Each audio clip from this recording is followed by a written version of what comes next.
그날 밤 호랑이가 한 아이를 몰고 산으로 올라갔습니다. 사람들은 말했습니다. 끝났다. 그런데 그 아이의 아버지는 끝내 울지 않았습니다. 울지 못해서가 아니라 울면 아이를 잃을까봐. 그리고 그 아버지는 호랑이의 발자국을 따라 혼자 산으로 들어갔습니다. 사람들은 그 뒷모습을 보며 또 이렇게 말했지요. 저 사람도 죽었다. 하지만 그날 밤 산에서 벌어진 일은 짐승이 사람을 잡아먹는 이야기가 아니었습니다. 사람이 사람을 살리는 이야기였습니다. 조선 후기, 산이 깊고 길이 험한 고을이 있었습니다. 그곳의 밤은 시간이 아니라 경계였습니다. 해가 지면 사람들은 문을 닫고 불을 줄이고 아이의 입을 막았습니다. 왜냐고요? 그 산에는 호환이 있었기 때문입니다. 호랑이가 나온다더라 같은 소문이 아니었습니다. 사람이 실제로 사라졌고 다음날 아침엔 피 묻은 집신만 남는 그런 곳이었습니다. 그래도 사람은 삽니다. 살아야 하니까요. 마을 끝, 사람들 발길이 잘 닿지 않는 초가 한 채. 그 집에는 나무꾼 아버지와 어린 아들이 살았습니다. 아버지의 이름은 만복, 젊지도 늙지도 않은 나이였지만 가난한 사람에게 나이는 세월이 아니라 무게였습니다. 그리고 아들, 돌쇠, 7인지 8인지 해가 바뀔 때마다 헷갈릴 정도로 작은 아이였지요. 그런데 이 아이, 어린아이 특유의 웃음이 많지 않았습니다.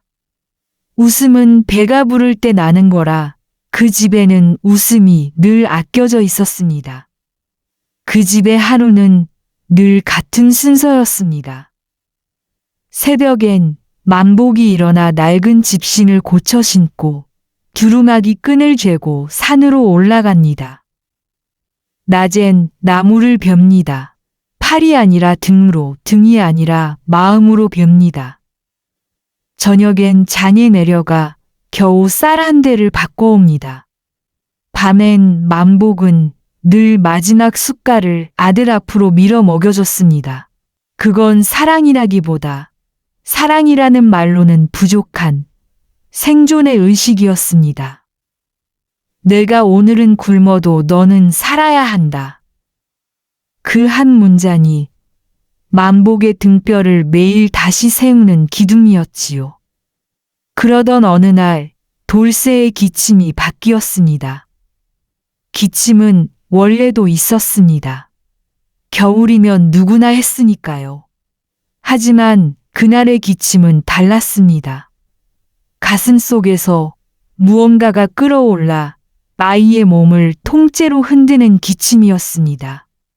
만복은 아이의 이마를 짚었습니다. 뜨거웠습니다.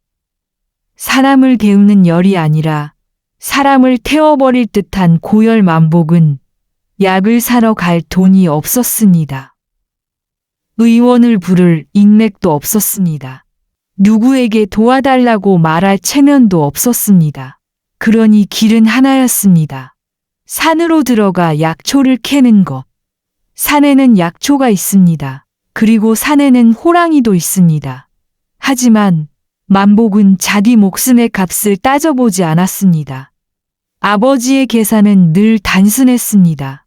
내가 들어가면 아이가 살 수도 있다. 내가 안 들어가면 아이는 꺼질 수도 있다.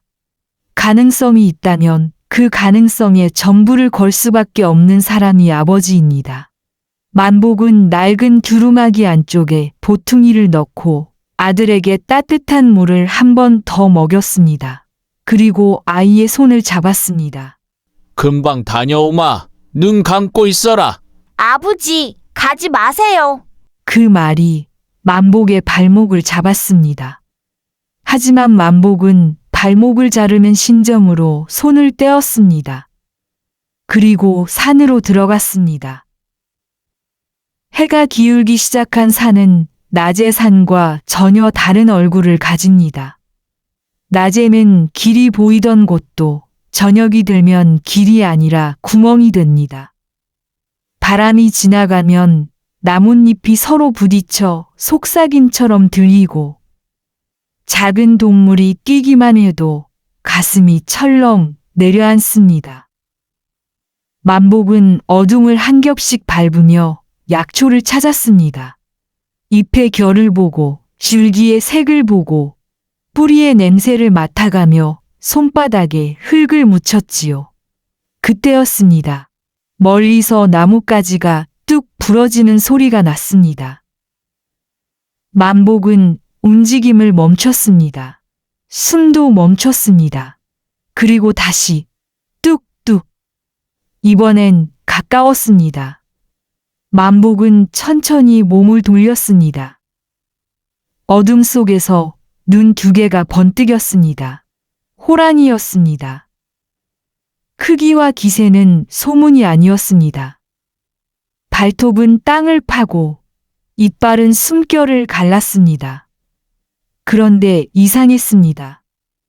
호랑이는 만복을 향해 뛰어들지 않았습니다. 잠깐 만복을 노려보더니 고개를 돌려 어딘가를 바라보았습니다. 마치 자기에게 더 급한 일이 있다는 듯. 그 순간 만복의 가슴이 철렁 내려앉았습니다. 설마 만복은 약초를 움켜쥔 채 미친 듯이 산 아래로 달렸습니다. 길이 아니라 남떨어지를 타고 내려오는 기분이었습니다. 가시덩불이 얼굴을 긁고 돌이 발을 걸어 넘어뜨려도 만복은 멈추지 않았습니다. 그렇게 숨이 찢어질 듯 뛰어 초가가 보였을 때 만복은 자기 귀를 의심했습니다. 아이의 기침 소리가 아니라 짚기 숲에서 들려오는 낮고 굵은 숨소리. 클은 만복의 등에 식은땀이 흘렀습니다. 그는 문을 벌컥 열었습니다. 돌쇠는 이불 속에서 불에 개인 것처럼 뜨거운 얼굴로 겨우 숨을 쉬고 있었습니다. 만복은 약초를 다릴 준비를 하며 아들의 볼을 쓸었습니다. 그 순간만큼은 만복이 세상을 이긴 것 같았습니다. 하지만 세상은 그렇게 쉽게 져주지 않습니다. 밖에서 땅이 눌리는 발걸음이 들렸습니다. 쿵쿵쿵. 문틈 사이로 검은 그림자가 밀려들었습니다. 호랑이였습니다. 만복은 몸이 먼저 움직였습니다. 아이 앞을 막았습니다. 두 팔을 벌려 세상에서 가장 얇은 벽이 되었습니다. 하지만 호랑이는 주저하지 않았습니다. 만복이 아이를 끌어안는 그 찰나, 호랑이의 입이 번개처럼 움직였습니다. 아이는 호랑이의 이빨에 걸려 들렸습니다. 만복의 시야가 하얘졌습니다. 아이의 몸이 공중으로 들렸습니다. 만복은 소리치려 했지만 목에서 소리가 나오지 않았습니다. 호랑이는 아이를 물고 숲으로 달아났습니다. 남은 것은 바닥에 떨어진 집신 한 짝, 찢긴 이불 조각, 그리고 텅 빈 공기뿐이었습니다. 만복은 그 자리에서 울지 않았습니다. 울 시간이 없었습니다. 만복은 집신을 움켜쥐고 그대로 숲으로 뛰어들었습니다. 그때 만복의 머릿속에 딱 한 문장만 남았습니다. 내가 늦었다. 그 한 문장이 사람을 죽일 수도 있다는 걸 그날 만복은 알았습니다. 사람들은 말합니다. 호랑이에게 물려가면 끝이라고. 하지만 그날 만복은 끝이라는 단어를 믿지 않았습니다. 끝이 아니라면 시작이 될 수도 있으니까요. 만복은 흔적을 찾았습니다. 발자국, 풀에 꺾인 결, 낙엽이 눌린 방향, 그리고 아주 조금의 피. 그런데 이상했습니다. 피가 많지 않았습니다. 찢긴 살점도 보이지 않았습니다. 호랑이가 사람을 물어가면 흔적이 더 난다고 들었습니다. 그런데 그날 밤 세상은 너무 조용했습니다. 그 조용함이 만복을 더 미치게 했습니다. 왜 흔적이 없지? 설마. 그 생각이 목구멍까지 올라오면 만복은 고개를 세차게 흔들었습니다. 안 된다. 그 생각을 하면 다리가 꺾인다. 만복은 꺾이지 않기로 했습니다. 얼마나 끼었는지 모릅니다. 발바닥 감각이 사라졌습니다. 손이 떨렸습니다. 그때 어디선가 아주 작게 숨소리 같은 것이 들렸습니다. 하하. 만복은 그 소리를 따라갔습니다. 그리고 마침내 입을 낮게 벌린 동굴 하나를 발견했습니다. 동굴 앞 흙은 깊게 파여 있었고 낙엽이 수북이 쌓여 있었습니다. 만복은 동굴 앞에 섰습니다. 발이 떨어지지 않았습니다. 동굴 안으로 들어간다는 것은 호랑이의 집으로 들어간다는 뜻. 하지만 만복은 몸을 숙였습니다. 그리고 어둠 속을 들여다보았습니다. 그곳에 아들이 있었습니다. 찢겨 있지 않았습니다. 피를 흘리지도 않았습니다. 마른 풀더미 위에 누워 가쁜 숨만 이어가고 있었습니다. 그리고 동굴 입구 쪽 호랑이가 앉아 있었습니다. 호랑이는 만복을 노려보았지만 달려들지 않았습니다. 마치 만복이 오길 기다렸다는 듯 움직이지 않았지요. 그때 동굴 안쪽에서 작은 울음소리가 났습니다. 끼잉! 만복이 고개를 돌리자 새끼 호랑이가 있었습니다. 다리에 쇠덫이 채워져 있었습니다. 쇠가 살을 파고들어 피가 굳어 있었고 새끼는 움직일 때마다 떨었습니다. 그 순간 만복의 머릿속에 낮의 장면이 번개처럼 스쳤습니다. 며칠 전 산에서 덫에 걸린 작은 짐승을 본 적이 있습니다. 만복은 그 덫을 풀어주며 무심코 한마디를 했지요. 아이고, 너도 아프겠구나. 누구에게 들려주려 한 말이 아니었습니다. 그냥 아파하는 존재를 보면 입 밖으로 나오는 말이었습니다. 그게 만복이었습니다. 만복은 동굴 안을 다시 바라보았습니다. 호랑이, 아들, 덫에 걸린 새끼. 만복은 마침내 이해했습니다. 호랑이는 아이를 먹으려 한 게 아니라 아이를 지키려 한 것이었습니다. 새끼를 살릴 수 있는 사람을 동굴로 데려오려 했던 것. 짐승의 언어로는 분명히 이렇게 들렸습니다. 내 새끼를 살려라. 그러면 네 새끼는 지키겠다. 만복은 덫 앞에 무릎을 꿇었습니다. 손으로 억지로 당기면 새끼의 다리가 더 찢길 수 있었습니다. 만복은 자기 두루마기 끈을 풀어 새끼의 발을 단단히 감쌌습니다.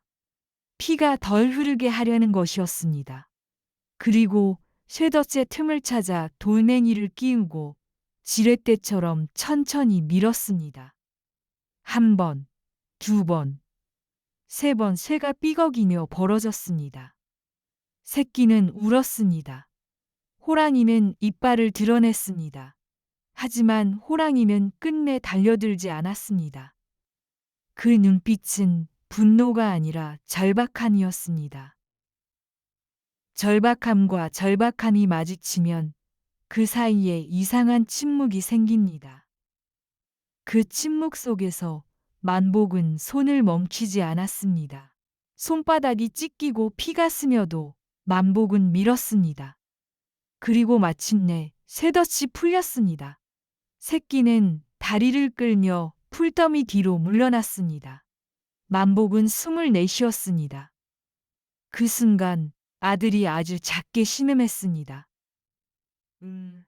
만복의 정신이 번쩍 들었습니다. 아이의 입술은 마르고 숨은 약해져 있었습니다. 만복은 가져온 약초를 꺼냈습니다. 불을 피울 수 없으니 약초를 씹어 즙을 내어 먹이는 수밖에 없었습니다. 만복은 약초를 씹었습니다. 쓴맛이 입안을 찢었습니다. 그래도 삼켰습니다. 그리고 그 즙을 아이의 입술에 조금씩 흘려 넣었습니다. 아이는 눈을 제대로 뜨지 못한 채 아주 조금씩 삼켰습니다. 만복은 아이의 손을 잡았습니다. 그 손은 차가웠습니다. 만복은 속으로 빌었습니다. 살아라, 살아라, 살아라. 기도는 소리가 없었지만 동굴 공기가 떨릴 만큼 간절했습니다. 그때 동굴 밖에서 희미한 불빛이 흔들렸습니다. 횃불이었습니다. 사람들이었습니다. 짐승 냄새를 맡고 온 사냥꾼이 아니라 돈 냄새를 맡고 온 사람들. 호랑이 가죽, 뼈, 발톱, 그리고 혹여 살아남은 아이까지도 짐으로 취급할 눈빛.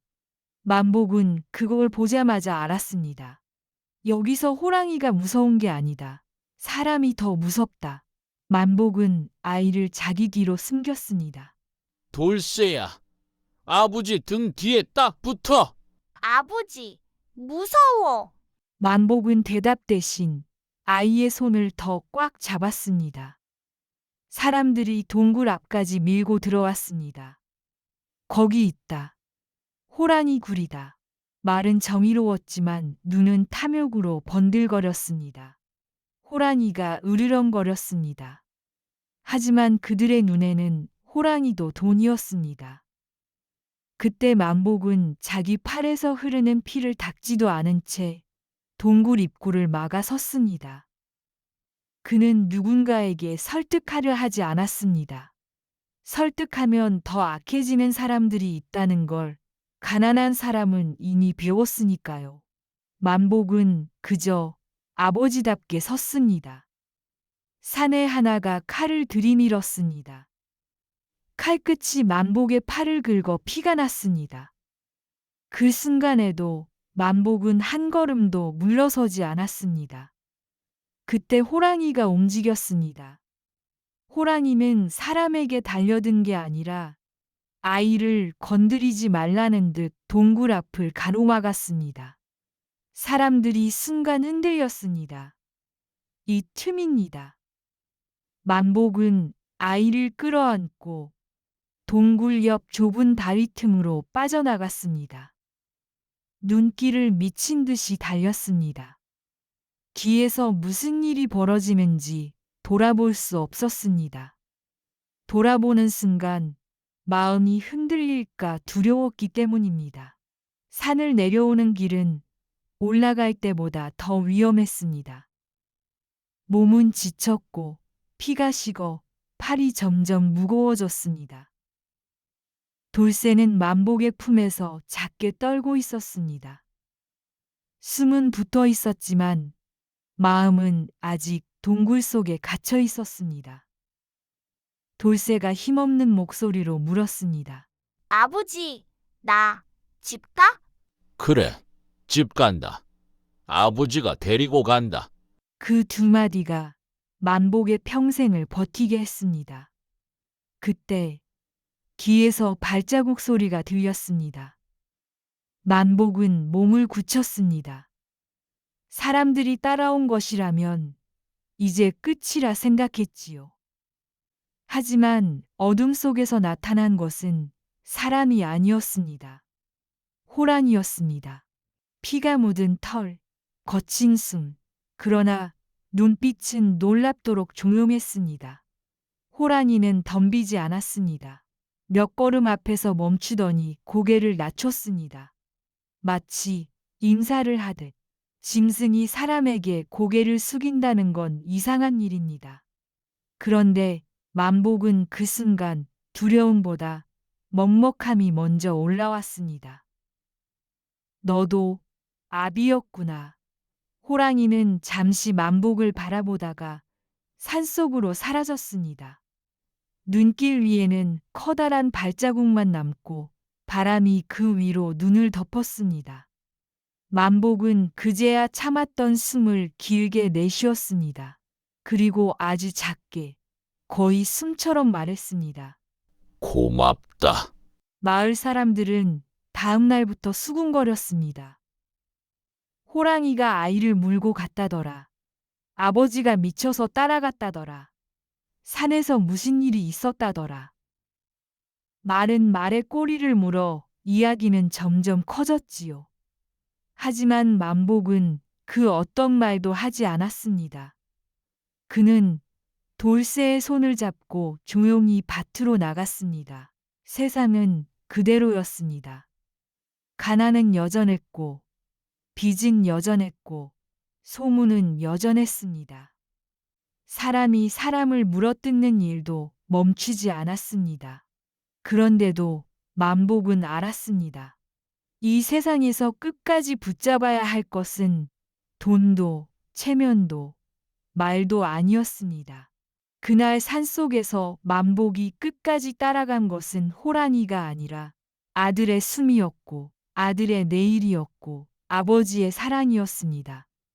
짐승보다 무서운 세상에서 사람을 지킨 건 사람의 사랑이었습니다. 그리고 그 사랑은 늘 말이 적습니다. 대신 끝까지 갑니다. 여러분, 살다 보면 짐승이 더 무섭게 느껴질 때가 있습니다. 하지만 정말 무서운 건 짐승이 아니라 사람이 사람을 버리는 순간입니다. 그리고 정말 따뜻한 건 큰 돈도, 큰 말도 아니라 아픈 존재를 보고 무심코 내뱉는 한마디일지도 모릅니다. 너도 아프겠구나. 그 한마디가 누군가의 세상을 살립니다. 오늘 이 이야기가 당신 마음에 따뜻한 불씨 하나 남겼으면 좋겠습니다. 이런 이야기가 더 듣고 싶으시다면 다음 이야기에서도 조용히, 깊게, 끝까지 함께 가드리겠습니다. 여러분의 의견을 댓글로 남겨주세요. 밤의 노다지의 오늘 이야기 마음에 드셨다면 구독과 좋아요로 다음 이야기에 힘을 주세요.